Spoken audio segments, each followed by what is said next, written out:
Hi, everyone. Welcome back to the Every Calorie Counts podcast. I'm doing my steps because Tim hates me, and I have to walk all day, every day now. But today we have a very special guest, one of our good friends, Justin Badurina. He is an IFBB Classic Physique Pro, works full-time, part-time online coach, posing coach. Hi, Justin. How are you? I'm doing well. Thank you guys for having me on this morning. Sorry about your step situation. It's rough. It's really, really rough over here. 2 miles an hour. It's too much. That's awesome. And for the record, she's down like 10 pounds since she started all her steps. Yeah, it's true. Listen, the movement is medicine. Movement is medicine. Food is medicine. Yeah. Exactly. All right. So listen, first and foremost, I appreciate you coming on, Justin. But for those that don't know, Justin is also close with the kind of ECC family, if you would, is our posing coach for all of our male competitors. Even though he's down in fucking East Bumblefuck, New Jersey, we send everybody down there and or the virtual thing and whatnot. But again, we've been doing that now for at least a couple seasons, right? This will be the third season. Yeah. A couple seasons. So pleasure working with you guys. Awesome. Yeah, same here. So we've been able to spend some time together. And we obviously have been able to. It's almost weird when you get to see somebody, and I'm gonna, I'll blow a little bit of smoke up your ass when you get to see somebody of your stature, right? But you're so cool. I feel like if you were the same person, same, level of competitor and all that different stuff, but you were somewhere else and I've only gotten to meet you briefly, I would be more like still on that fan level where I feel like I would be intimidated. right? You know what I'm saying? Yeah, a little bit more intimidated. Yeah, you know what I mean? You're not that imposing, Justin. You're not that imposing. You're just a fucking 250-pound fucking guy. You know what I mean? It's like no big deal. But it's seriously though, it is one of those things where like I feel like sometimes around here, and I want to get the origin story like we spoke about, and kind of work our way into where you're at now. And I know from you just kind of knowing the people that you're around at this point a little bit more so and kind of getting to know you a little bit. Like I know you're humble and you're not somebody that's going to sit here and maybe like kind of dig into this or whatever you want to say or use it to your benefit. But I would just say the level of competitor you're at, I wonder if you even recognize it sometimes from a fan perspective. And from like, remember, you're in a division there still that even though Classic Physique at the top is very, very well known, very, very obviously Chris Bumstead, Ramon, like some of those guys at the top are very, but once you start to get out of those first couple of guys, you're not looking at the most popular guys in the world. That's legitimately, you're leaving that to Nick Walker, you're leaving that to the open guys that are taking home the $500,000 check at the end of the year. And with that, you're kind of that one of those guys in a sea of what has become here a lot of guys in the last few years. Like there are so many fucking Classic Physique pros at this point that it's almost it's mind-blowing. And I do think that you have one of those physiques that people really do gravitate to more so in that group, right? And maybe even stand out a little bit. And maybe we could get into that a little bit more too later on because I have some thoughts on that. But just to start, again, I think it's one of those things where sometimes I wonder if you even recognize how far you've come at this point, and kind of where you're at in that grand scheme of things, because I know that you still have a lot of stuff that you want to prove to yourself, which again, we'll get to later in the podcast. But again, it's awesome to have you on. It's cool to have a guest of your stature. It's cool to have somebody of your stature that's also a friend of ours. So that's always a cool thing. Yeah, but why don't you get started with that origin story and kind of how bodybuilding came around for you? Yeah. Thank you for that, by the way. I appreciate that. Obviously, we could touch base on that in a bit. But in regards to getting into bodybuilding, I was always an athlete growing up. But actually, someone asked me this question, like, was I big into sports? I was big into the sport that I was doing. So I played ice hockey growing up. I was a big ice hockey. I know that makes sense. Yeah. So I was a goalie too. So I was a little bit nuts. Goalies are crazy for sure. Honestly, like I look back and I'd never hop in the net again. Like I was fucking nuts to do that. Who was your favorite goalie growing up? Jonathan Quick. Really? Yeah, he was with Los Angeles and then he went to Rangers. Yeah. I don't really keep up with NHL too much. To be honest with you, I don't really keep up with sport. That was kind of my point. Like when I was playing hockey, I wasn't big into football, baseball, basketball. I like sports. I like all the sport. I respect and everything, track, you name it, swimming. But I never really gave my time to other things. So it was hockey. It was hockey. And then wait, real quick, I won't spend any time on this whatsoever. But was it around the time that they won the cup? Who? The LA. Like, how'd you become a Yeah, Jonathan Quick fan? I think they won 2 back-to-back years. If I remember Yeah. correctly, they won 2 Well, they back-to-back. were really good back to back. I think I don't remember if they won back to back, but I know they won at least one cup, and it was kind of like out of nowhere. Like, I feel like, and I could be messing up the years. It was like the 2009, 2010 time, 2011. I think that's when they won the cup. If I remember correctly, hockey kind of is like a blur for me in some sense. I don't yeah, really recall like a lot of it just because I feel like, I've been, getting into the competitive scene for bodybuilding now since I was 19. So since 2016, 2016. Mhm. So it's been a long time, I feel like, you know what I mean? It's just weird, dude. Uh, With all the great goalies that we've had in our area, like Martin Bro, like we've had yeah, legitimately Hall of Fame goalies in our sure. area. You went Jonathan fucking Quick. Well, you said the when I was, like when I was in net, who did I respect the most? I think Yeah, my right. my Yeah. favorite of all time was Martin. But I just at the time it was Jay Quick for sure. It was Nice. him for sure. And I think Okay. another thing too is his number is 32, and that's me and my dad's lucky number. My dad played football Oh, growing up, and he was number 32 for football because he couldn't get the number he wanted when he was young. So he got number 32, and that stuck with him. And then I couldn't get the number I wanted when I started playing hockey. He's like, "You're number 32." And just since then, like that's our number, got tattooed on me for us. And like that's just nice. that's our thing with that. But yeah, I mean, like so I also was let's call it a recreational fun snowboarder. I like to snowboard. Mm. And I would do that and hockey season was still going on sometime, but it was really towards the latter end of the season. So then that's when like snowboarding would pick up for like a month or two here in Jersey. You go to PA, Blue Mountain, there's not much. And I was good. Like I wasn't a bad snowboard. Like let me put that. I wasn't a beginner for sure. I was good. I could hit some rails, hit some jumps, do some tricks. Nothing too crazy. Nice. I ended up hitting a jump that was way out of my league in a sense of I shouldn't have been doing that. And I hit it too quick, and I kind of got a little bit caught. And I, it was probably about 50 feet high. I didn't land on my board. I landed on my hip. If this is my board, I hit Mm. the jump. I landed on my hip, and I displaced my pelvis, and I broke my wrist. Fuck.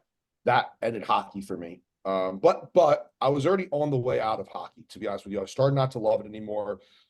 Hockey's a rich family sport, especially around Mm. here.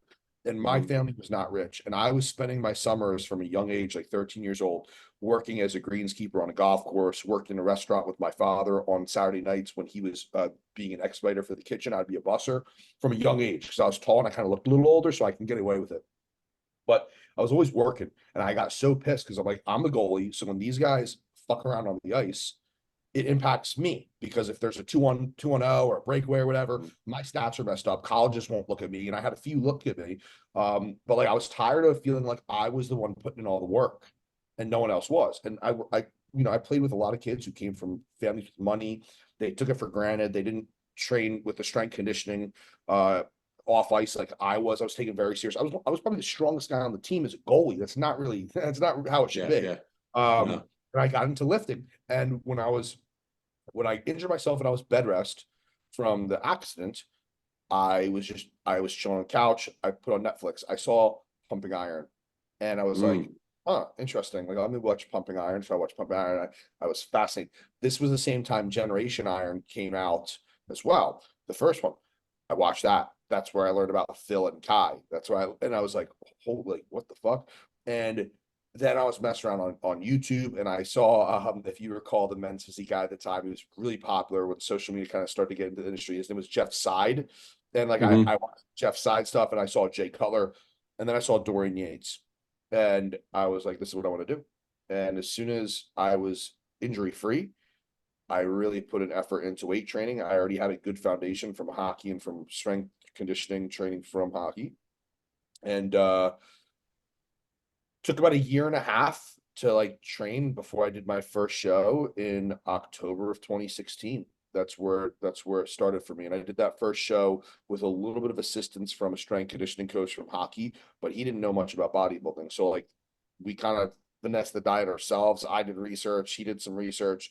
So he coached me, but like he wasn't a bodybuilding coach, and it was like a Yeah. learning experience. He did more of like my training for it, which now thinking back about it, like training is probably the least important part of a prep, to be honest with you. I think everything Hmm. else is more important. Training, if you do a bro split, you'll look decent. Yeah. You know, all right. Your intensity level is far more important than any like Sure. complex fucking Your intensity like bench level all the and way your through and you'll be good. Intensity and discipline, the ability to stay disciplined and stay consistent with your meal plan, with your cardio plan, with your training, with, you know what I mean, with these other variables. It's king over any specific minute thing.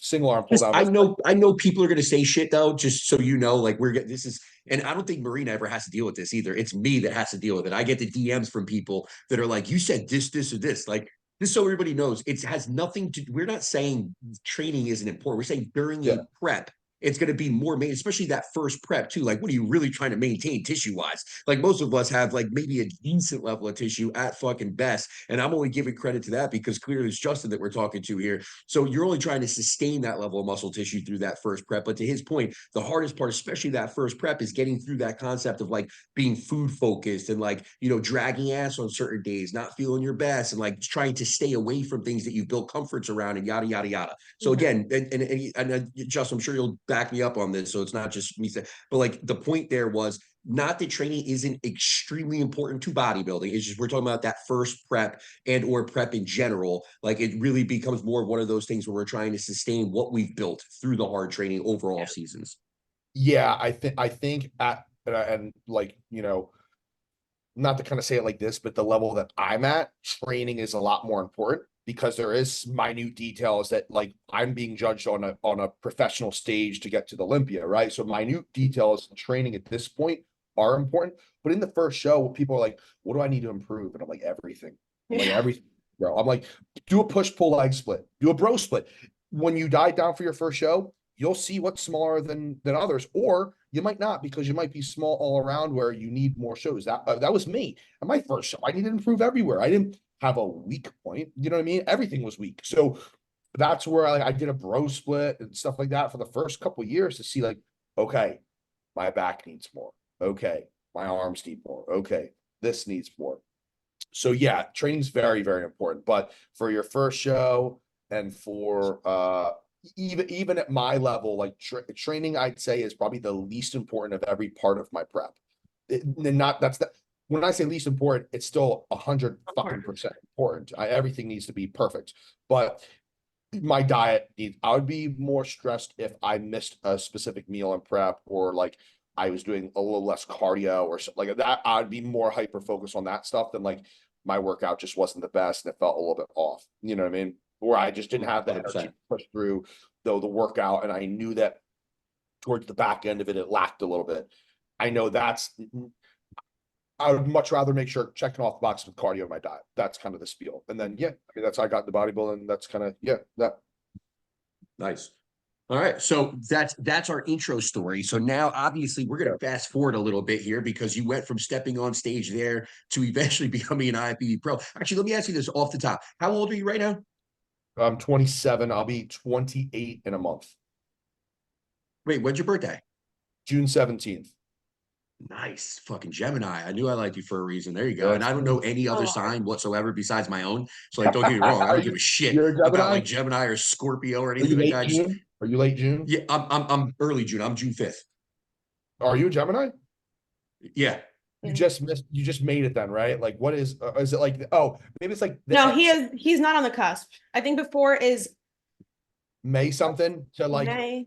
Yeah, I think that's like May 22nd. All I know is and then it's Gemini. Christine is, I think, a day after you. I think she can hear me right now, but she's either the 18th or the 19th. I don't remember what. She's exactly 2 weeks after me. So whatever 2 weeks after me is, that's when she is, and she's still a Gemini. And I know it's like a day or two after you. So we're all Gemini to some extent. But cool. Yeah. But yeah, so you're still at that. How many shows did you do before you turned pro? Or how many amateur shows did you do, including your national win? 2, 3, 4, 5. My pro card win was my 6th show. Oh. My pro card win was my 6th show. I did Gold's class. I'm just gonna rattle off real quick. Gold's Classic 2016, 2017. I did Big Cat, and then I did Gold's Classic. 2018, I did Excalibur and Universe for my first time, where I got 4th at my national debut. The next year, I did Universe again, and I got 2nd. Got my pro card.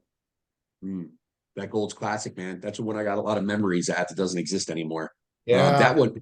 they moved it down there at that point. But previous to that, it was actually up here right by us. It was in Old Bridge for a long time. And then they moved it down that way. And it was there for a little while before they killed it. Maz, right? Maz owning it. Yeah.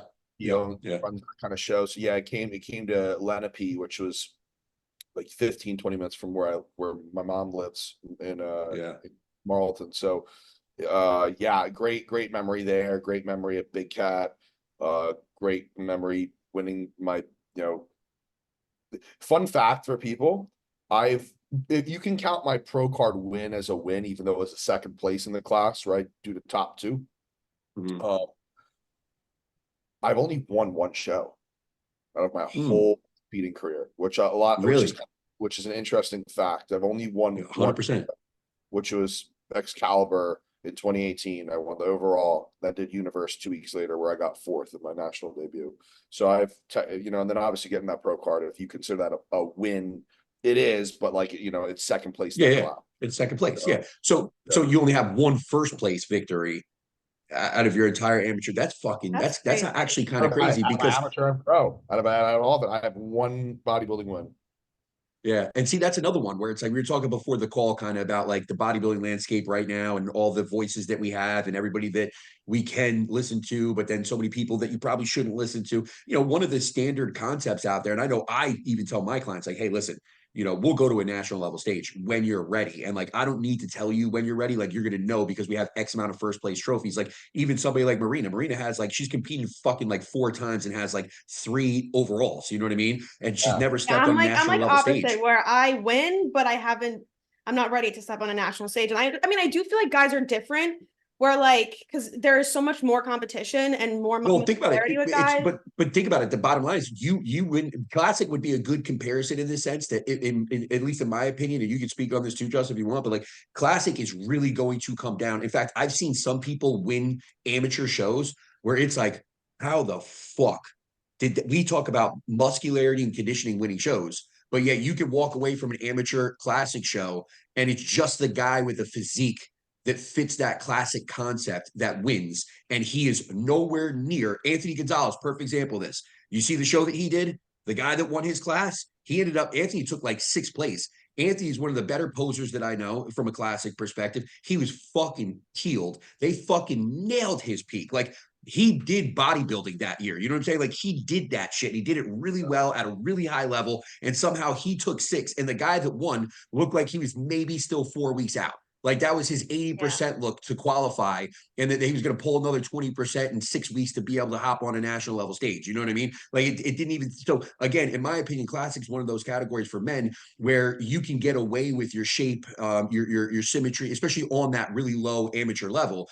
And same exact thing for bikini. In some cases, you are going to stand out next to the other women, even if they're maybe a little bit more muscular or a little bit more conditioned. You have a good balance of everything, and your symmetry, the way that your body, your proportions, like your shape is just completely and totally sometimes unbeatable. You know what I mean? And again, we can prove that with 3 overalls. Yeah, I agree with that. I think that it isn't until you get to the upper levels where you need more than just one area, right? Like whether it's shape, symmetry, size, condition, you're going to need more. But I can truthfully say that I think I did decent in my amateur years because of my shape. It's not big. I had good condition. I always had good condition. I was never not conditioned. And the reason I got my pro card, and I remember speaking with Tyler after this, he pretty much just said, you need to get big everywhere. At the time, I was pretty balanced muscularity wise from like muscle to muscle.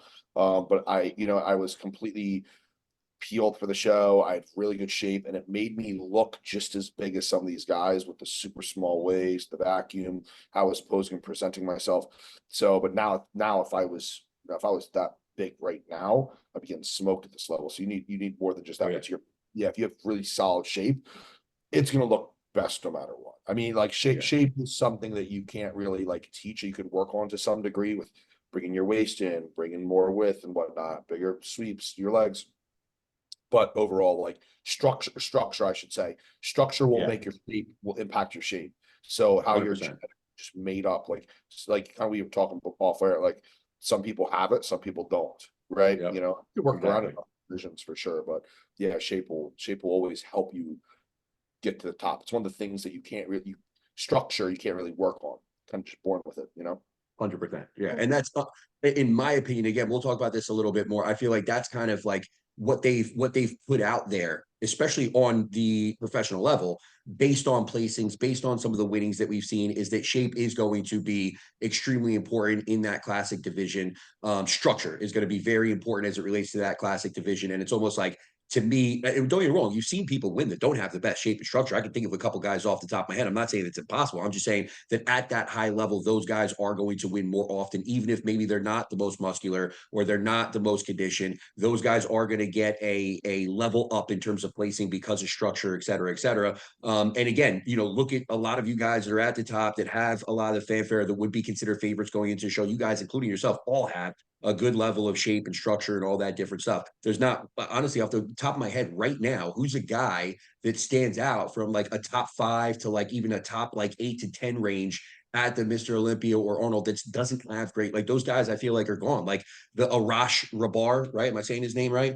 Remember him? He was a great fucking, he was a top 5 pro for a few years there that everybody could recognize. Didn't have the best structure, didn't have the best shape as it relates to classic, was just really a smaller bodybuilder. And back then that was playing up. But now I feel like they're really setting that standard where it's like, hey, this is going to be important. This is what we're looking for. This is the kind of physique we want. This is how we want it to be posed on stage, et cetera, et cetera, et cetera. But listen, going back real quick to your competitive process there leading into the pro card, obviously there was only that. So it went from Universe was the first national level show you did. You got 4th, you said. From there, was there another qualification effort for you? Like how long was it before that Universe? And then what was it like to get the card from Universe? How many shows did you do? Did you hop right into another national level stage? I did Universe in 2018, and then I did it again in 2019 to turn pro. So I turned pro at Universe the following year. So you didn't need to qualify again because that was the 12-month layover. You were able to walk right into the Universe. I forget if it was my win from 2018 that qualified me for all of 2019, or if it was Universe's top 5 placing. I think it was the top 5 to re-qualify for a national show next year. Either I know the rules are changed now. I forget which one it was. I was able to compete at Universe again the following year, and that's what we had decided to do, to take the off season to improve for that specific show, and that's what we did. Yeah, I was just curious to see, like, based on the first place thing that we were talking about, like, what was the qualification show like? Because that's the one thing that I tell them a lot. Like, this is what happened with Marina. Like, our last, contest prep season, we had like 2-year off season, literally a 2-year off season, right? And it was one of those ones where it's like, all right, we're here now. Let's fucking show them what we got. We're going to do this show.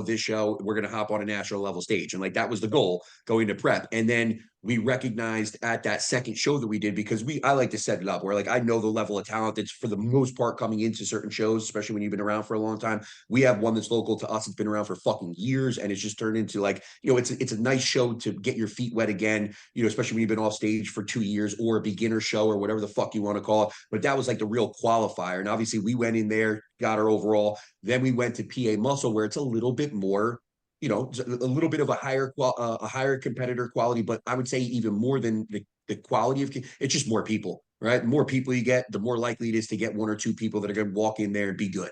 You know what I mean? So we walked into that show, actually had those people show up that were good, and they were like, fuck, we're a little under muscled still, and we literally had a judge. The judge at the show was also an Olympia judge, literally put his hand on the microphone at one point in the middle of prejudge, turned around to me, I was right behind him, and he was like, she has the most potential on stage, but she needs to build more muscle. And it was like, period, plain, sweet, and simple, done. Let's get off stage and go again. But I think the point that I'm going to here is just that it's one of those things where like you guys had to have the confidence. And that's a thing for your coach, because I think sometimes it's hard for us to have that confidence individually when we're getting 4th place here. It's like, we've never, we've only gotten 1 first place victory our entire life. And we've been putting in the work for 5 different shows previous to that. There's got to be somebody telling you, hey, let's go do this. You fucking got this, dude. Like, let's go. And like, really like, instilling that and kind of feeding that manifestation that we talked about earlier. Mm-hmm. Yeah.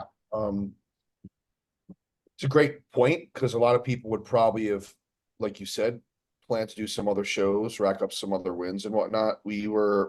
I think the fourth place at my first national show was like enough for us to say, okay, like let's do it again and go You're for banging it. on the door. Yeah. And you know that actually, like once I got into August, September of 2018, so after Universe, I don't know if you know the company Jed North clothing company. Yeah. They were having this like Physique Wars competition. And this is a kind of like a fun fact that I actually forget about. But it was such a big part of my life at the time and still something I'm grateful for. They were offering a contest. It was like $10,000 to win and become a sponsor athlete of theirs for the year. They recorded it. It's still on YouTube. You can go watch it on YouTube. You'll see me. You'll see me. Really? I got invited to go out amongst 12 other guys out of everyone who applied to be a part of Physique Wars. They flew us up to Canada, Toronto, where they're headquartered for like a 4-day event on like, there was like a performance part of it where they had us do like this, like, I don't know, this like exercise circuit thing in a timed manner. They had us pose in Like downtown. CrossFit shit? Yeah, kind of. You could see, I forget Ugh. what, there was like a sled push, a rope thing.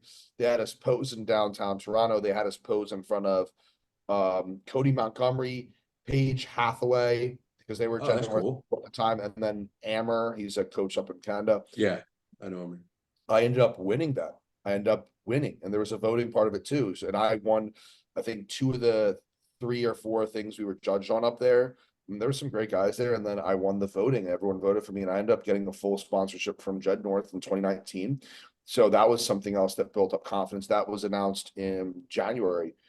Then there was definitely a life-altering impact. You know, you guys know this, I think, at least. My dad passed away in February of 2019, so right after that. But my dad and I had a conversation because I was trying to plan out the year because I was also in my last semester of college for my bachelor's, for undergrads. And my dad and I talked because I just didn't know what to do and whatnot. And he's like, you got to do Universe again. Because I was like, I was thinking about pushing off the show to later of the year, or just, I didn't know. You know, I didn't know. This was like the end of January after I won the Physique Wars, but I wanted to finish up college and figure some stuff out. And then he passed away. And I remember talking to my coach about it.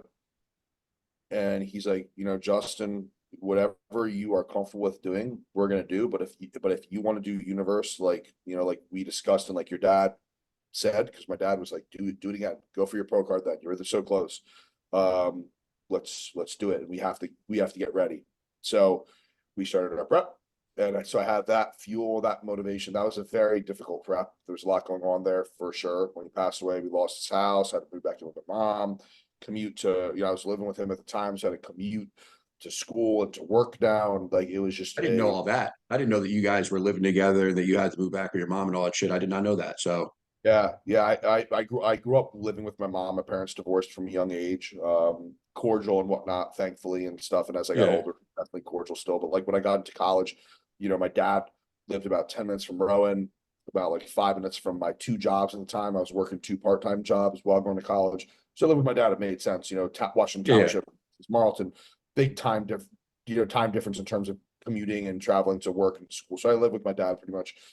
And when he passed away during that last semester, to start the last semester, I had to move back with my mom. So I had to commute all that distance. I had to, you know, prep through that.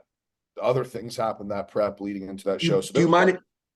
Do you mind if we? I don't want to dig into this too much, but do you mind if I ask, like, how long you lived with your dad prior to him passing? Yeah, it was when I started community college at Gloucester County, so it was probably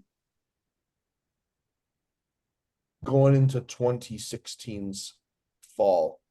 So So that's good. So it was like 4 years. I'm telling you, dude, honestly, not, and again, we don't have to like get into this. I want to get right into everything else, but like as a father and as a son that has lost both his mother and his father, you know, I honestly, dude, it would mean so much to me as a father if my kids grew up, right? Because I have a 17-year-old too. For people who don't know, I have a 17-year-old, a 10-year-old, yeah, and a 4-year-old. Yeah, or a 5-year-old. Shit, I keep calling her a 4-year-old. She just turned 5. Yeah.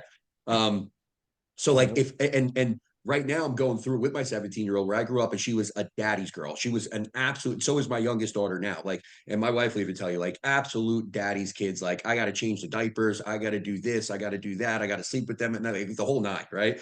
And I love it. I love it. But they're daddy's kids. And then my 17-year-old grew up, and it was one of those things where, like, and again, me and her mother split. It was one of those things where she kind of got, the choice, and she decided it would mean so much to me if my kid ultimately, for whatever reason, I don't give a shit if it's about commuting, I don't care, to have them back home after a scenario like that would mean so fucking much to me. And honestly, it's one of those things where, like, I'm sure you spoke about that language with other people and all that different stuff. But again, I just, from my perspective, to have that time with my kid, you know what I mean, would mean everything to me. Yeah, no, it was definitely good in a change of pace. And like you said, not to dive into the, devil in the detail. We, towards the latter end of things, him and I started to have a little bit of challenges, my pops and I, just with some things that had happened personally, not necessarily between him and I, but between him and his, ex-wife, not my mom, his second wife, and just like certain things where I guess he was trying to find an escape in a sense. So like there was a lot that happened there, but overall I'm really grateful for it. I use him and his name as fuel every day. Yep. About a year after he passed, his dad passed away, my grandfather. So there's some type of motivation on, understanding that you are the living male on that side. I mean, I have my two uncles and my brothers, but like my dad and my grandfather on that side are not here anymore. So technically, my son is going to be the next in line if I have a son or a daughter. Like, you know what I mean? So there's a lot of like power in that and understanding that, as well as it being sad because I wish that I still had these figures in my life. Dad passed away too young, so I wish I still had it. But just remember it and use it as fuel for what I do regularly. 100%. So obviously that motivated you, like you said, but I mean, there's a lot of people that will go, and I've talked about this at length here, that there's been times where I've been in prep, and as much as I would always tell somebody like, hey, be careful with what you choose to take on during a prep, and probably shouldn't start prep in certain situations that are extremely impacting from a life perspective. We know how much stress can alter the way the body functions, alter the way the body looks. Like, we've all seen that, especially when it comes to bodybuilding. So, again, we would always caution, like, hey, let's be careful. But at the same time, I think there are people that genuinely do feed off of some of these circumstances too. Like, I've been in really tough circumstances during prep, and it has been one of those things where it's like, for me, it allowed me something to focus on while time was passing, you know what I mean? And it's like, time heals all wounds. And I truly and honestly believe that. And I think the further we can get away from certain things, the more maybe we can look at things with a little bit of a logical mind instead of an emotional mind. And we can be more introspective and all those different things. But again, having something like a prep to focus on that is so intensive from a focus standpoint, where like everything has to be on focus. Do you feel like that helped you looking back, or maybe potentially even hurt you, even though obviously you got your card, so it couldn't hurt you that much? But how do you feel like that helped? Was it actual fuel, or was it something you think detracted a little bit? Any insight? I think it helped. I think it helped. I think that everything that I had to kind of do and make work, I think helped. And I think that prep, I feel as though as I've gotten older, my ability to handle things is different, or like what I can handle has changed. I think that maybe I wasn't mentally strong back then, but physically I could go off of less sleep. I could, and I think a big part of it is too how big you are and what you're doing for the stage at that point versus where I am now.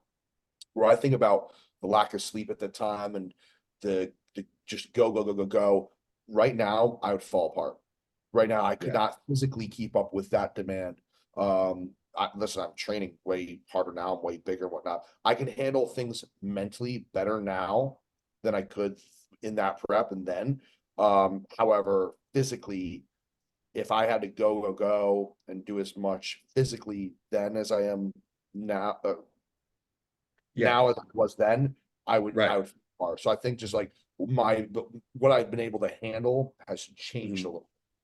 Yeah, I think that it goes with everything too. Like you said, you're bigger, everything you have to do to be able to maintain at this stage and everything. But I also think that's one of those things too, where it comes to, like, I don't think people recognize, like, it took me a long time to really recognize how much more we can burn ourselves out with training at it. Like literally every session can be so much more demanding that when I was, fucking even 28, let alone fucking 25, 26, whatever, I could do a full fucking training session. And then I worked at a gym. So I could legitimately do a full training session and then go right to handle clients immediately afterwards. Or, when I was working at GNC, I would literally train at like 5 a.m. and go to work afterwards. There's no fucking way I could conceivably do that at this point. At this point, literally, if I go train, just because of that, again, mind muscle connection, whatever the fuck you want to call it, just because from a central nervous system perspective, we're so much more able to, contract the muscle. We're so much more able to train with a certain level of intensity. We're so much more able to take sets to another place.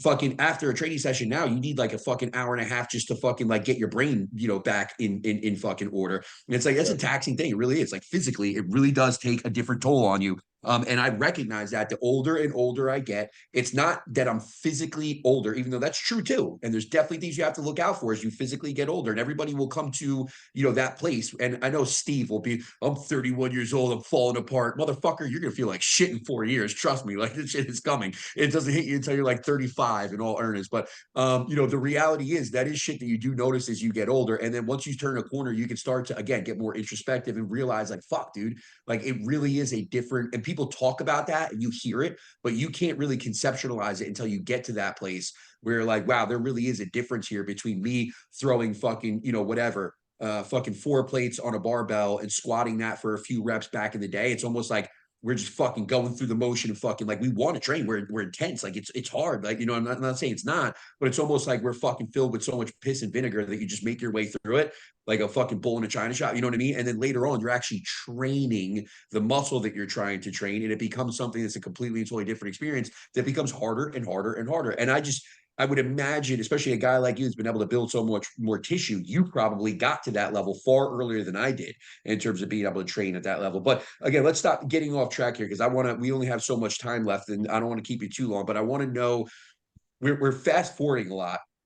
And I want to at some point come back to that initial time frame a little bit because I do think there was a, Justin stepping on the IFBB stage, and this was like, whether it was the company that you were with that I don't know. At the end of the day, you're one of those guys where before I knew who Justin was, where you were from, like from a local standpoint, I knew who you were as a competitor in the IFBB.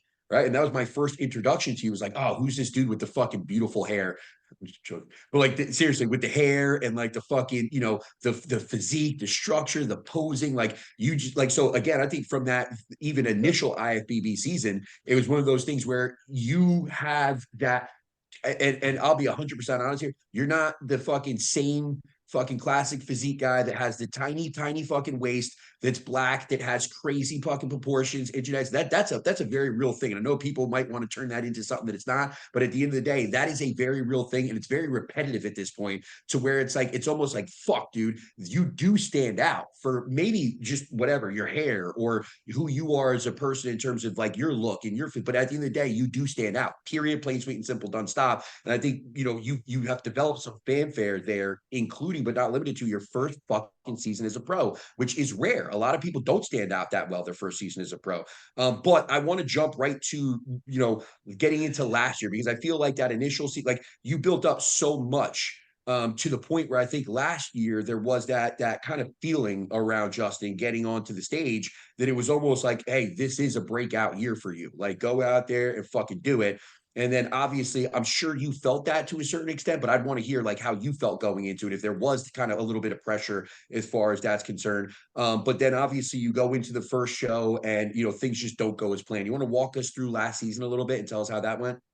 Yeah. And just to kind of give everyone listening a brief little background on my competitive IFBB history, I did my pro debut in 2020. The end of 2020, so about a year and a half after my pro card, I got 8th out of like 35 guys at my pro debut. That show, Will Whitman was at, and he got a ton of really good pictures of me.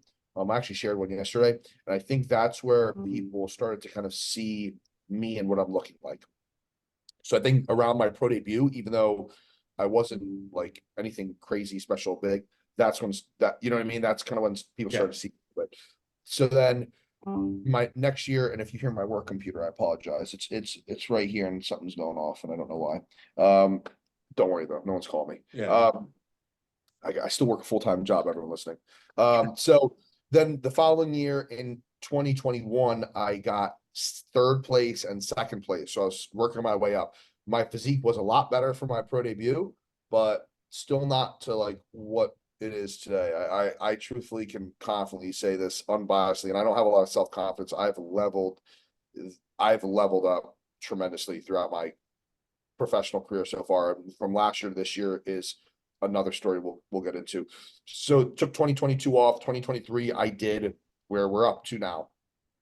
There was a lot of improvements made for me. To give people an idea, my pro debut, I was 208 show morning. The next year when I placed third and second, I was 208 again, but I was tighter and bigger. Last year, I was pretty much 220 going into the show. So the 2 year off, between competing or year and a half, whatever it came to, I had sized up a lot, conditioned up a lot, shaped up a lot. Going into Fit World, which was the first show last year, the end of March, I think the last day in March, literally, or on April Fool's Day. Maybe the show was on April Fool's Day of 2023. A lot of confidence going into that show, as we talked about, I think beforehand or even on this, like definitely more of a fan favorite going into it, or a front runner. I hate that, but like some of the more popular accounts, when they do their previews, they would have me as their winner, or see me as winning the show. It was highly anticipated. Justin coming back to the stage after this time off. Get to Fit World, really, really confident. I remember Friday, Dan and I posing before we were going to get our last meal to carb up, and it was like, holy hell, like, this is good. Mind you, still not perfect for certain things like my back and whatnot, and that's something we'll talk about, but like, it was the best I've ever looked. And I think that even with my back not being where it is right this second, I still would have honestly won the show. Went and got McDonald's. That is a traditional carb up meal the night before the show for us, McDonald's. I've been doing that literally starting pro. So every single night before my show, I've done McDonald's and 2 shots of vodka. Baby, for crying out loud. Oh, you guys could hear me? I thought I muted myself. No, yeah. Son of a B. All right. Sorry. You're good. No, you're good. You're good. I was making sure everyone's okay. But yeah, McDonald's and 2 shots of vodka. And then I woke up at 3:00 in the morning on show morning. The shit prejudging was at 11 with like knife pain in my stomach. I went to the bathroom. I couldn't go at all. Went back to bed, woke up like 30, 45 minutes later, went to the bathroom.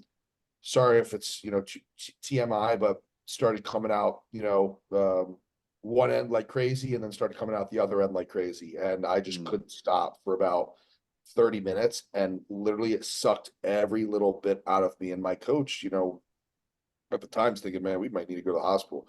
We took diuretics, dehydrated, like we're talking, it is show day. We're talking 7 hours, 8 hours out, 7 hours out of the time.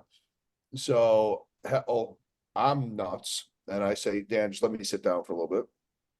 Lay down. It's like 4:35 in the morning right now. And I'm like, all right, I feel better. I got it out of me. I guess my body, my metabolism was moving so quickly that as soon as I just got it out of me, I was doing okay. But it was bad, man. It was bad. It was food poisoning for sure. And it's funny because I remember tasting the burger and just thinking like, yeah, this is a little different. I was like, whatever. And I fucking remember that moment as I'm eating that burger the night before Fit World. And then, so 5 in the morning rolls around. I'm like, all right, what can we do? He's like, well, we'll probably like reach out to the promoter and tell him he can't compete. I was like, that's not going to work. I was like, we got to get on stage. What do you mean? I was like, I'm out in California from New Jersey. Like, we're going to, like, Dan, I'm like, we got to work our fucking magic somehow. And I like I said, it wasn't going to be perfect, clearly. And, like, we laugh about it now, and I definitely put some strain on Dan. And I think that's why I love him so fucking much, because, at the time, he's thinking more of like a friend, family. Like, my athlete probably should not be getting on stage right now. This is unhealthy. He's dehydrated. Like, this is not good. What did you guys do from a water perspective? So I didn't have any water, but I carved up on white rice, coconut oil, and Gatorade. So my This is carb the up, day of. as soon as I was done throwing up and I was able to get some food down, I was sipping on Gatorade and I had a lot of rice, and he started to mix in some healthy fat to help it stick a little bit. Yeah. So I did that at 5 o'clock, at 5:45, at 6:30, at I think at like 7:30, just little bits, because we couldn't eat a lot, but it was little bits. Yeah. Every time we did that, I'd go pose for him. And listen, I'm still feeling like kind of like crappy. But every time it was like, oh shit, like, oh shit, like you're getting a little bit better. Like, I don't know how, like, you know what I mean? And I'm obviously, surprised your body was even processing that shit at that point. I don't know. And so like we ended up getting to the stage. I made it. I was pretty flat. I had nothing to me. He ran back, was feeding me candy to help get me full. Ended up placing fifth at that show out of I think 17 guys. So still managed to get a medal. And that show though, and then the flight situation on the way home, that was probably the worst weekend I've ever experienced in my life. That was probably the worst experience as a competitor I've ever experienced in my life. It was awful. It was awful. I also think, and I know people will easily think bias here, but and again, I think I told you this too, that I also think that, like, from a placing perspective, I know this is like, it's pointless to even discuss this to a certain degree, but even getting fifth, I feel like is debatable to some extent there, where I think you could have easily been anywhere between third to fifth. And again, who the fuck cares? It's not that important. But when you're really breaking it down to be what it is, you know what I mean? And looking at it from the perspective of like, I did the best I could do given the circumstances, it's kind of like, all right, well, let's start to, like, we're not talking about winning the show. Let's, pick this apart a little bit and see how well we did exactly. What did you guys do, if you don't mind me asking, did you guys just do, like, was it a half a tab of diazide, a tab of diazide? Was there anything else going in there from a water depletion standpoint prior to throwing up? I think a few days before I was on an incredibly low dose of Aldactone, Okay. just to kind of start things up. And then I do Yeah. think I took half a diazide the night before, but I could be wrong. I don't remember the exacts on those details. I was But taking that's Expel up until the Aldactone as well. He really likes Expel from MHP. That's kind of like old school, baby. yeah. So like I Yeah. use that like every prep pretty much towards the back end. Then we'll kind of transition, and sometimes it'll be Aldactone, sometimes it won't, sometimes it'll be diazide, sometimes it won't, sometimes it'll be a little bit of both, sometimes it won't. Yeah. It's changed a little bit. Yeah, but that's one of those ones too, though, like to his point, where it's like, once you're throwing up, dude, like you're fucking, that's a wild card, bro. Like that, it's hard to understand where somebody's going once you start to enter in any diuretic at any dosage at that point. You know what I mean? It's not like we can fucking open somebody up and take a look at where, you know what I mean? We're looking at the physique and trying to gauge it based on what the physique is telling us. In that case, though, when you're throwing up like a motherfucker, it's just like, God damn, dude, like it's a complete and total crapshoot at that point. And to his point, it's almost like, wait a second, are we carbon up here or are we going to die? Like, I don't know what's going on. Like, we're somewhere like that's, it's a big spectrum, man. He didn't know what route to go with. He's like, since you're already thrown up and like, you got the diarrhea and stuff and you're so dry, he's like, maybe we should just keep you this way and have you be blistering peeled. Yeah. But then like, the carbon up and stuff. And I remember when I was tanning, he's like, I'm playing the condition game. Then unfortunately, it was too late when he saw me on stage, because at the pro level, we'll go out and hit we'll be compared to like 5 guys, then we'll come off in the other group of 5, and then we all do our individuals. Then we go out for the call out. After my 5-man comparison before my individual, he runs back and starts shoving Snickers in my mouth. He's like, "You need this like right now, right now, right now, right now. Yeah. Just give me candy and whatnot." And it just wasn't enough. They weren't holding anything. But yeah, I mean, like I think that like the water, the Gatorade, the coconut oil, the rice was probably the smartest thing to have done at the time, from like getting some carbs in me, getting some fats to help hold it down a little bit more, and then getting my water or electrolyte liquid intake from some Gatorade, which is also going to help me carb up. You know what I mean? So like that was kind of like the thought at the time, I think, for him. And truthfully, I know he's never had to face that before. So like there was nothing really. When you're in that situation, and like, like I obviously, like, you don't have to say what you would do, but like you as a coach, you probably don't know what the fuck to do if that like 6 hours out, like you don't know you truthfully don't know what to do. It ruined everything. Even if you had a thought process of 6 hours out, as soon as you have that first meal and you see how your body responds to it, now you might have to completely and totally change what you're, you know what I mean? It's literally almost going from meal to meal at that point, seeing how your body reacts. Yeah.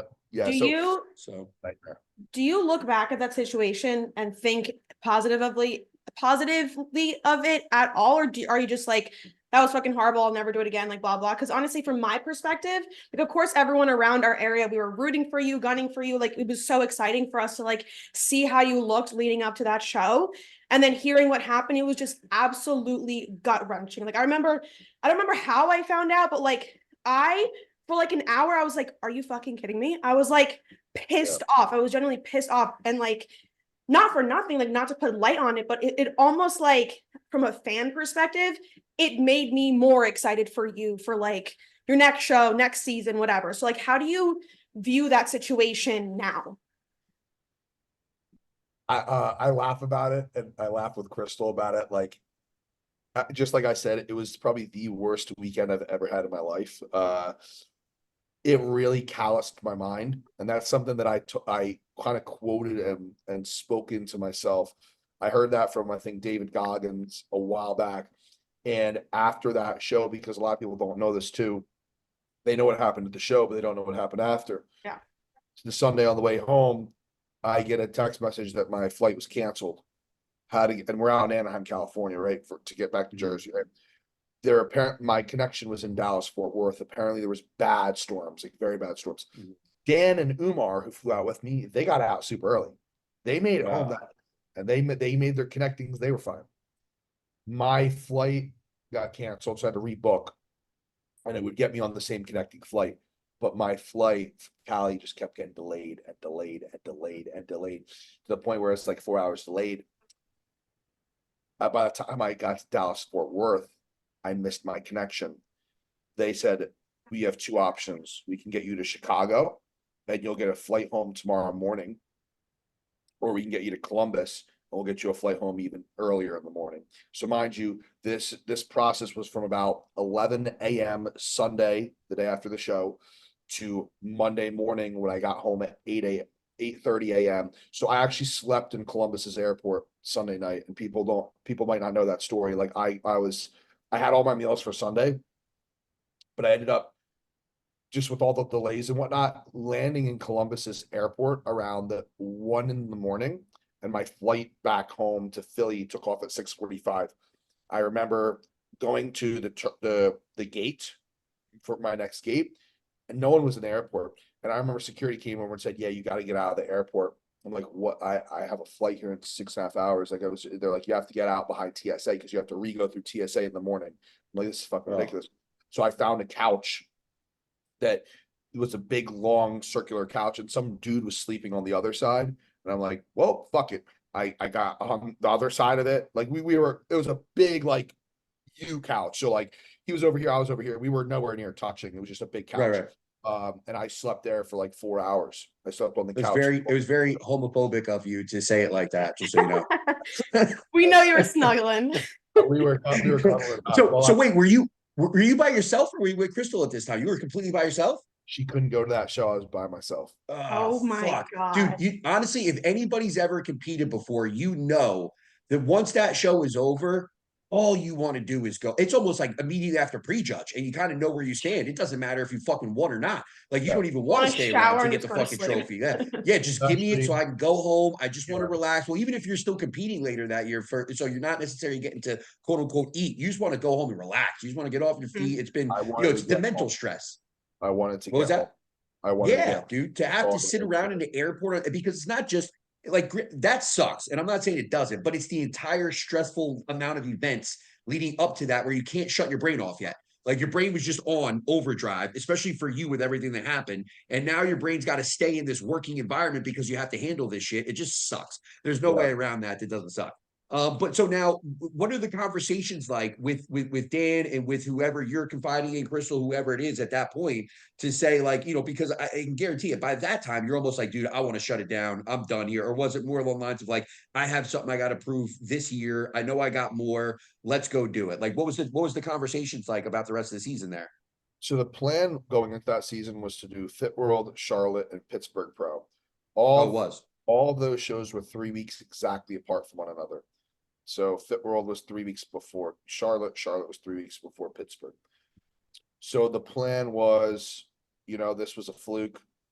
They, the guy who won Fit World, a great physique, and the guys who placed ahead of me, they're great physiques as well. And listen, like this is more so confidence, and I think I probably would have won the show if that did not happen, or I would have been fighting for a win. I truthfully, in my heart of hearts, believe that, not taking that away from anyone who placed ahead of me. I just truthfully believe I was in a spot Friday night where I had blown my own mind finally with how I looked up until that point.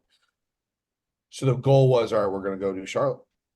That's what the plan was anyway. So I can tell everyone that was the toughest 3 week turnaround, and my body was fighting every ounce of me because of the trauma that it just went through with the flight situation, with the lack of sleep, with the water retention, with the food poisoning. It was finally catching up to me, right? Like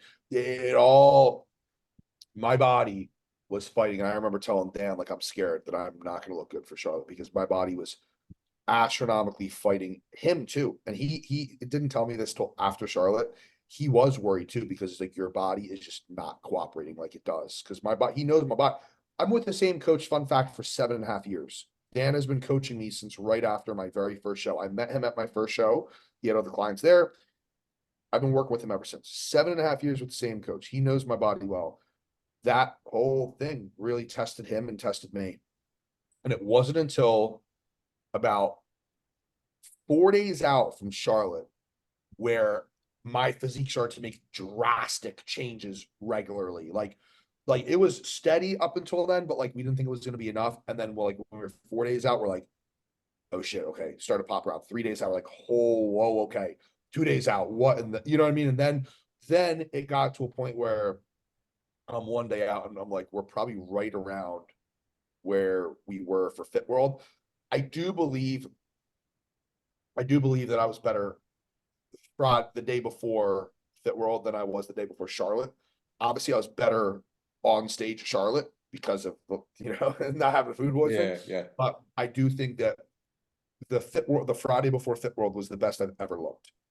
Up until that point, because right now it's out the water. But like that was the thought. It was a lot of scaredness, worriedness. I was so stressed. Fun fact: I started my new career a week after Fit World. I had an interview a week before Fit World, so I'm a week out from Fit World, going through a job interview for software. That's what I'm in now. Yeah, and for my full time. And so like people don't know that too. Like I had that challenge. I just got hired a week out.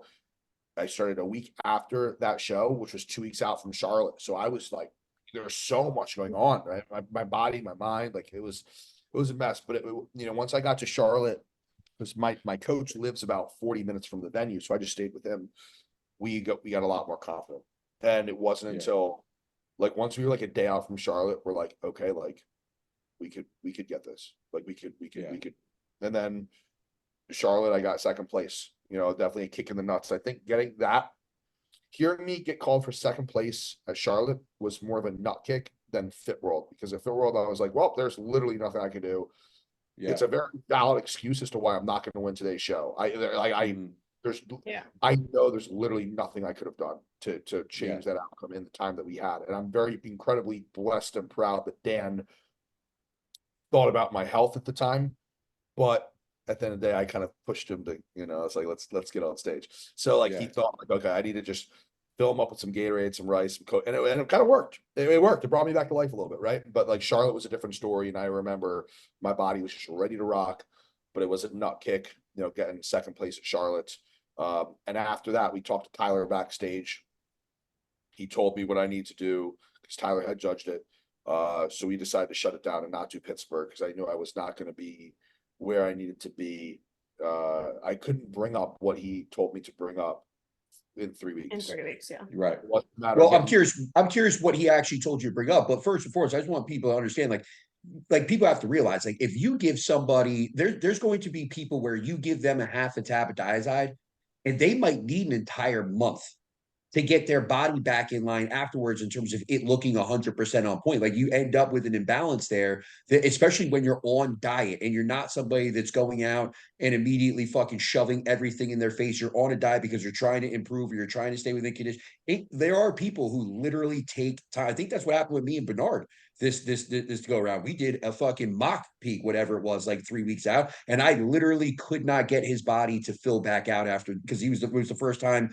Well, I worked with him in 2018, but it was the first time in years that we had worked together. I need to see how his body reacted to taking a diuretic. We did it, and it's like I could not get it back. It didn't matter what I filled him with fucking insulin, sushi, fucking Rice Krispies, fucking Big Macs, like literally everything I could fucking put in his body. Fucking 48 hours out, it legitimately ate well over like 1,500 grams of carbs in 2 days, 20 IUs of long-acting insulin, and I literally could not get his body to fill back out afterwards, no matter what we did. And it was just one of those, and then literally whatever it was, like 2 weeks later for Maryland, he wins. You know what I mean? And it was just a completely and totally different. But again, the point there is, on top of any diuretic, being dehydrated from that physical component of fucking shitting your brains out, throwing up everywhere. It's just one of those things where it's such a wild card. Like, you know, I'm surprised that it only took you 3 weeks to be able to get some kind of control back of the physique. Because again, we're also talking about two different level of competitors. When I'm bringing up a guy like Bernard versus a guy like you, and the amount of muscularity that you have, relatively speaking, it's a lot to be able to fill out. And I don't think people recognize that sometimes. But with that being said, so now you're talking to Tyler backstage after this. What is Tyler giving you as far as like the info in terms of where you need to improve or why you got second versus first? My back. That's all. Literally said he's like, you pretty much won every other pose. But he's like, your back is just a big problem. And I don't necessarily, and now thinking about things and now like looking at where it is now, I don't even know if it was a back issue, but more of, and listen, posing coaches make mistake on their own body. I think it was a posing issue. And I never really had anyone else look at it. I kind of tried to do it myself, but like, you know, Tim, you're incredibly smart. Thank you. You can coach a lot of other people. I guarantee you can coach yourself, but I guarantee you'd question yourself more. And I think that's what you say. No, exactly. So that's, I guess, to my point. No chance. I'm super good at helping other people with posing and with like I can see it from I'm not them, so I can see it. But with myself, and it was just something I couldn't correct. So I actually recently had someone take a peek at it, and like it actually makes me think that like my back is probably one of my better body parts. Let's put that. I'm just gonna put that out there. Like the way that I'm posing it now showcases more of what I do have. Because when I'm just standing around, people are like, dude, you got a big back. What do you mean you got to bring it up? I'm like, I got to bring it up. So I fixed the posing and I've been able to bring up my back. But you know, so yeah, that's what he said. He's like, sure, your arms need to come up a little bit, your chest a little bit, but he's like, your back is the reason that you're being held back. So that's been the focus since then. And it always has been. I mean, that's been I forget the name of the head judge. But after Atlantic Coast, when I played second back in 2021 and asked for feedback, this is and I don't know if this is professional to say, but I'm going to say it anyway because it's what he said. It's not anything that I'm making up. The guy told me straight to my face, the head judge, that my back sucks and I need to work on it. The head judge, like it doesn't sound very professional to say it like that to an IFBB athlete. He said, I'm like, what do I need to do? He's to get first place. I was right there. He's like, you need to work on your back. It sucks. That's what the head judge said to me at that show. I honestly would like to hear that. Yeah, so would I. From my glutes, I would like him to say, listen, your back is very much so behind. Like, and I don't take much offense to him saying that because I know it is not the best and I know it sucks. I was just thinking at the time, like, you're a professional judge and you're bad about an athlete. Like, what if you had an athlete that was overweight on stage? Would you say she's fat? Like, would you say she's fat to her face? Like, kind of like, you know, maybe. I know, like, Justin doesn't know us that well. Yeah, honestly, you definitely don't know. You know, like, I don't know, just like I come from a place of being super professional and professionalism, and like I've had to give people hard reality checks, but you always try to do it in a professional manner. Like I would never say. I mean, you gotta. I do try to cater to knowing the individual's personality. Yeah.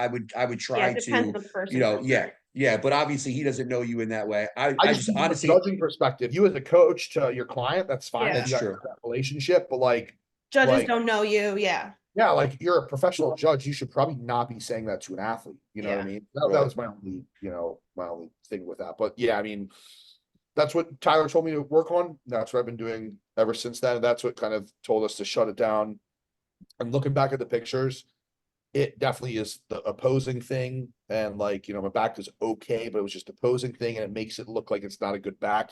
Because every other shot I could argue that I probably could have taken. And a lot of people did have it that way that were there. But again, who cares? Danny won the show. My fellow competitor, he looked awesome. So, very, deserving to him. If, like I said, if my posing was different, I think that's what it was, and my back was up a little bit more, I definitely thought I would have taken that show, just like Fit World.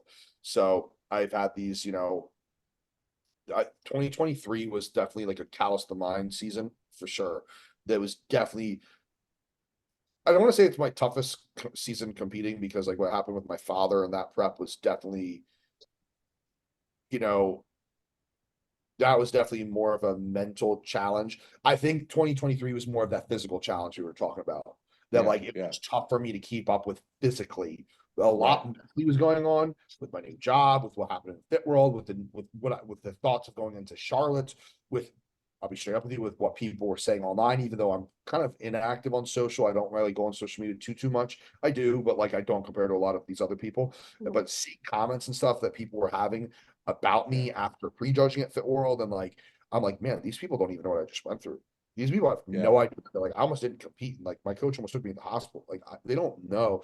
And it just really, that was like, it was tough. 2023 was tough. So 2019 was my toughest year, probably due to my dad's passing and that prep. Then last year, 2023 was definitely a nut kick. That's a great way to describe 2023. It was a nut kick. So going into 2023, based off of, we talked about this earlier too, the system at last year is win to get in as far as classic physique is concerned. Like you got to win a show to get into the Mr. Olympia. Yeah. Yes. Yeah. So now is this year, is it the same thing, or they bring back points now? Never points again. Win to get in. Win to Okay. get in. So Never points. So obviously that's the goal. Yeah. What were you saying?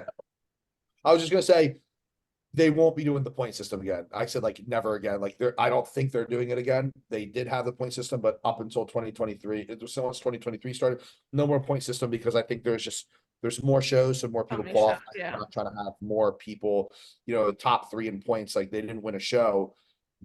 If they didn't win a show, but then again, you're having people win these like shows that like I look at them like I would go in and literally smoke them, and get my Olympic at that show. So I don't know, apples oranges. You could say your opinion, but like I like that I like that you have to win a show to get there.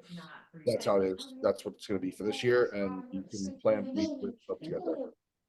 Right. So obviously though, the goal going into the season is to win and get in, and that's, I'm sure that was the goal last year. That's obviously the goal this year. But now this year we're feeling more confident because of the back. What has been the conversation like leading into this prep, and now obviously being fully into this prep at this point? What's the conversations been like as far as the ultimate goal here, and like what are we manifesting? Like where's the mind at? Where's the confidence at with all that? And then anything different so far, or conceptually? Obviously, we know even if there's conversations going on with your coach at this point, things change. Fucking things happen, things change, and we got to react. Check in, so to speak, and fucking shit happens. But is there anything different planned this year than there has been in years past?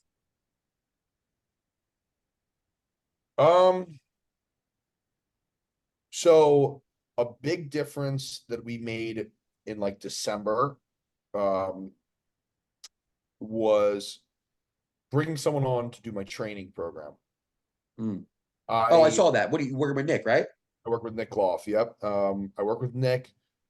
I questioned a lot of what I was doing before, and mind you, up until this point, I was very stubborn, because like I've gotten myself to where I am.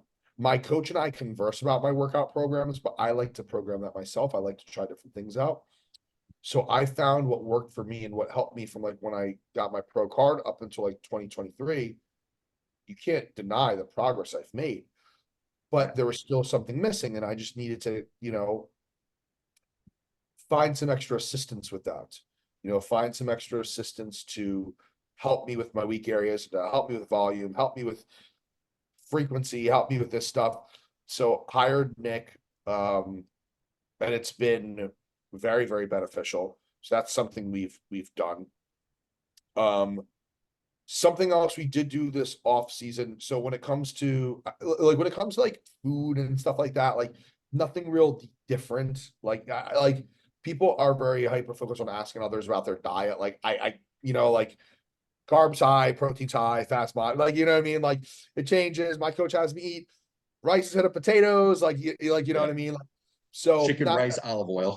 yeah, not that big of a deal, but one thing we did, and with my protocol too, I'm not going to divulge everything that I do, but I'm an open book. We started to try some insulin this off season for the very first time ever. Really? Is your first time? Wow. Okay. Yeah, first time. Honestly, for me, that's one of those ones where, and obviously you have a little bit of a different opinion on it, it's fine, but like that's one of those things where I fucking, I tried to get Marina to do insulin before she did fucking testosterone. And obviously she's a female, it's a little bit different, but I just see that for me as like being one of those lower. things where it's like, even if somebody's on X amount of growth hormone, like to me, it's a prerequisite. It's like, okay, we're going on X amount of, insulin, or based on where your food is going or whatever. I'm surprised, but at the same time, obviously you haven't needed it. You know what I mean? Yeah. So, and I've, put this out there. I've pretty much tried any type of AAS you can think of. Most likely, I've probably tried it. There's some like old school stuff that I've heard of before that like I've never tried, but like anything that's prevalent of today, I've probably tried it. right. Not abusing it, not taking high shit. Just want to put that out there. But insulin was probably the last common thing that you could think of for me to try. Been on GH, been on you name it. But Slin was the last thing for me to try this of the more common stuff that's out there, I would say, you know what I mean? So yeah, and then utilizing a little bit of it going into prep on certain portions of prep. With this prep though, like keeping Nick for my training, Dan's doing this thing with the diet. I don't think necessarily anything is like crazy different or new, except the one thing that I want to express to everyone that I think is my biggest reason for improvement is just consistency. Like truthfully, like yeah, like someone could say, well, you take drugs. I've been consistently doing that. I've been consistently doing that. I've been consistently following my diet. I've been consistently training. I've been consistently doing this for years. It takes time. My progress, as soon as I kind of got through that pro debut, literally from season to season has been crazy, to the point of, I told you in 2021, I was 208 by like when I weighed in the day of the show. In 2023, I was 219. My cap was 222. They increased at 5 pounds, so I could be 227. To give you an idea, last prep, this many weeks out, because I'm not, I will tell you guys off air, but I'm not really talking about what shows and what my plans are, the specifics. I want to kind of keep that close to home and my friends, so I don't mind sharing that with you guys off air. Just don't want to put that out on a podcast. But so this morning, let's say I'm X amount of weeks out, I'm 251 and a half pounds at X amount of weeks out. Right. Last year, when I was the same time out, I was 235 pounds. That's great. So I'm up about 16 pounds at the same amount of times out. And to be truthful with you, I'm probably leaner right now. Truthfully. Yeah. Probably. Or I'm right where I'm right there. So it's definitely new territory that I am in right now. And that's another thing to kind of confidently have in the back of my head. Like I'm going to be big. And and last year I was big. I definitely was one of the bigger guys, which I've never been. But the way that I see it is, I'm going to continue to keep my waist small. My waist is super small right now. I do my vacuum training regularly. That's you see it in the pictures that you're posting. Yeah, something I'm known for. So you're gonna see a fucking big, shapely, shredded, long-haired dude on stage. And well, what about it from the amateurs? Did you ever max out your weight cap? Have you ever maxed out? So wow, great question. So I believe I had to be 205 or under for Universe. I was 198 show morning for Universe when I got my pro card. So I was 7 pounds under my weight class. So I was always underweight. The only time I came close was 2023 last year. I weighed in at 221 and I had to be under 222, but I weighed in wearing my clothes, just took my shoes off. Oh So shit, yeah. 219, like somewhere around Yeah. there, 2 pounds or whatever. Because you wear like lighter stuff to your Yeah. guns and land stuff like that. So I was close, but Dan didn't have to. We didn't have to like cut water to make weight. We didn't have to cut food to make weight. We just did the normal peaking process based off of my look. We weren't stressed about the weight. Where this year I'm gonna have to worry about making weight. There's no doubt. Even with the 5 pound increase, the trajectory I'm on, if I was 235 X amount of weeks out last year, and I'd be 222, and I got there, that's 13 pounds in that time. I'm 251, and I got to get to 227. That is not 13 pounds. So, you know what I mean? It's a lot more weight. So, yeah, really interested in, I'm gonna have to suffer that last week in terms of water and food and whatnot. But I can tell you that with that, once the carb up happens, it is gonna be absolutely gnarly. And I never speak like this about myself. I know you guys know me, and I am a pretty humble guy. Maybe when I was younger, I used to not be. I used to like walk, that young person walk with a chip. yeah, I've ever since my dad passed away and just throughout the years, I feel like I've gotten less confident in myself. Maybe it's because of the lack of my dad, lack of a father figure, lack of having that support. But I haven't had. I have great men in my life to speak with, converse with. Dan is like a father figure to me, my coach. I've been with 7.5 years. I have my good buddy Ron. I have some other close male friends in my life, but no one will replace your father, obviously. And the lack of like that exact biological father figure maybe has an impact on the way I view myself and view what I do. So I lack a lot of confidence for sure. And I question myself a lot. But the one thing I know that I'm on a new level in a sense is because, hi little one, yo. I know I'm on a new level because I finally have some confidence. It's not a lot, but I have some. So I'm looking forward to really showing you guys, showing everyone what is going to happen this year. yeah. You know what you're working with. You know what I mean? I don't think that's I think that's one of those ones where it's like, I mean, listen, dude, you're fucking 250. You know what I mean? Like, I don't think I think there's enough there to be confident about. And realistically, it's also one of those things where it's like, you know, you've worked your way to this point too, right? Like, we can talk about last season all you want, but at the end of the day, we also have to understand, like, there's whatever happened. But that's not to say that even if those things didn't happen, you want me to put you down? Even if those things didn't happen, the league does get better every single year. And on Yes. top of that, and you see this literally, look at almost any division that we have outside of men's bodybuilding, right? Those people on those, maybe 212 too, but the people on the state, they change regularly, especially in the newer divisions like classic and men's physique. And it changes so rapidly from year to year. Men's physique is a perfect example of this. Go back 5 years, 6 years or whatever. It's not even close to the same group of people that are in that top five. And again, you say the same exact thing for classic. Well, I was just talking about a Rasha Bar. Like, half of those guys are gone.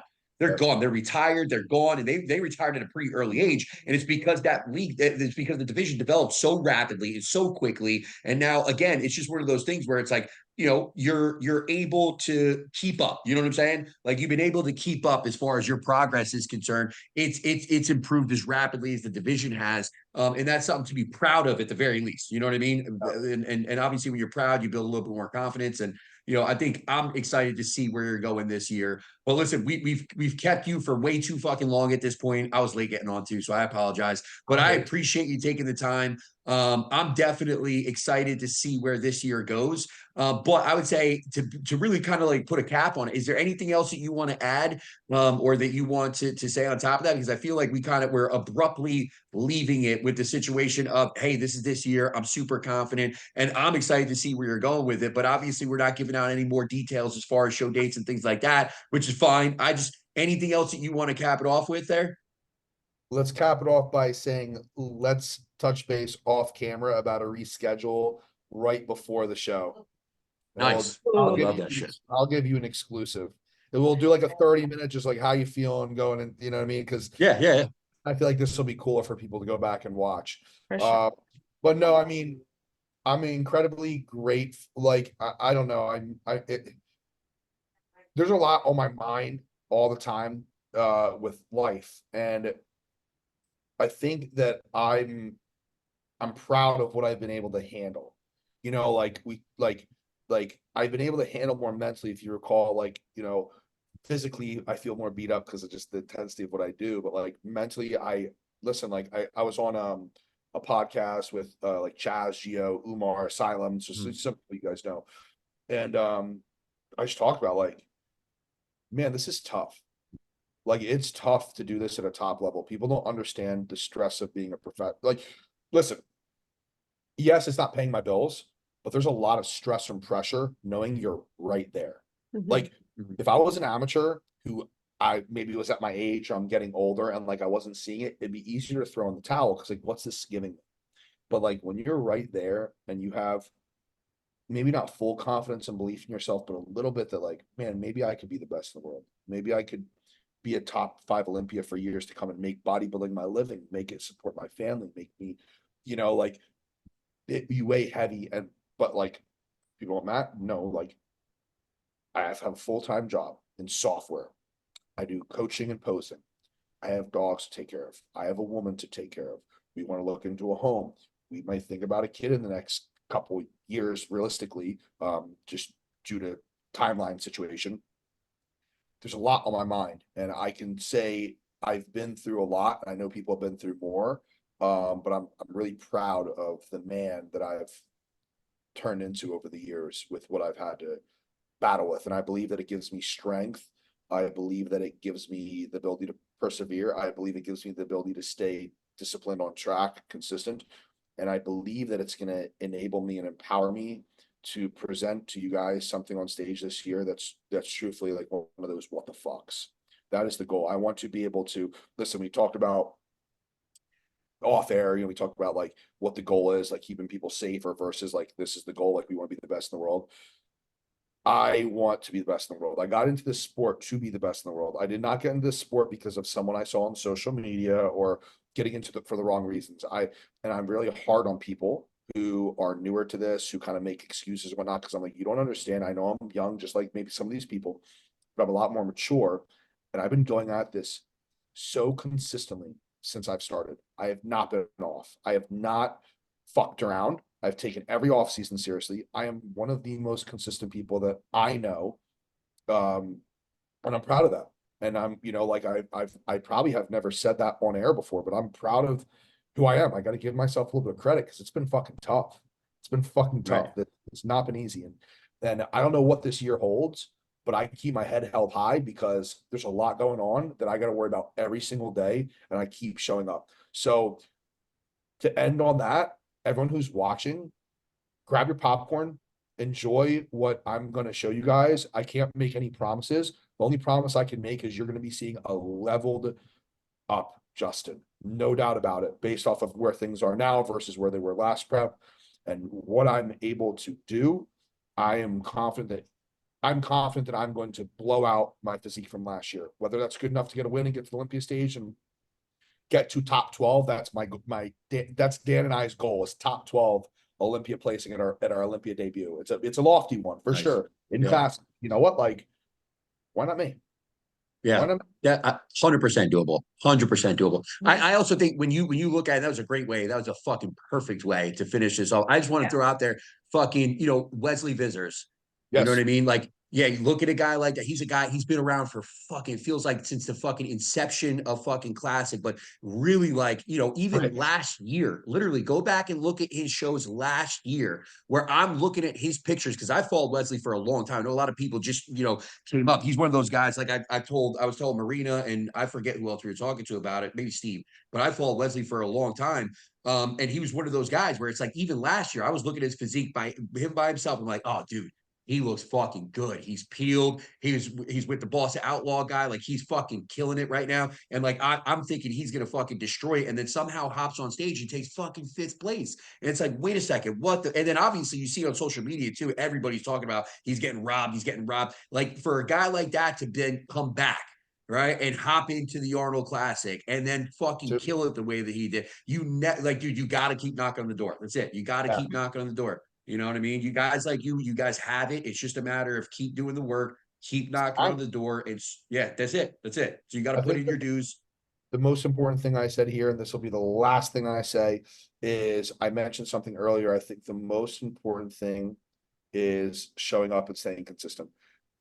And like we talked about the drugs. Bodybuilding. Oh, you're like this because of the drugs. Yes, I absolutely am. I've been consistently on them. I've been consistently dieting. I've been consistently training. I've been consistently taking all my health supplements. I've been consistently doing everything to be a bodybuilder 24/7, 365 since I started this. Not many people are like that. Mm-hmm. Not many people are like that. There are prep bodybuilders, which means when they get the prep, that's when they take it seriously. Mm-hmm. I've been true to this craft every single day since I've started. That's not going to change, and it's something that I can live with, and I don't regret, and I can confidently say, like, I'm not one of those people that's going to look back and be like, oh, I could have went a little bit harder. I will never. I refuse to let myself be that person. So I'm going to be doing everything I can until it is time to hang up the opposing trunks. And you guys, I'm really blessed to be friends with you guys and to have your support. And I'm really looking forward to showing you guys this year the start of a legacy and the start of something that I believe is going to run this division for a long time, or at least be at the top fight for a long, long time. So I'm really looking forward to it. Oh yeah. Where can the fans find you? Honestly, I need to do more with social media, but they could find me at Justin Badurina, just my full first name, last name, for my Instagram. I do have a YouTube. I don't have much out there. I've talked about trying to get back into it, but like I can't. I don't do the TikTok thing. It's really Instagram. That's where you can find everything up to date with me. Yeah, that's yeah, I need to get more into social media. Awesome. Thank you so very much, Justin. I very much enjoyed this episode. Thank you everyone for listening. Stay tuned. Check in with Justin's journey, and we'll catch you guys next week.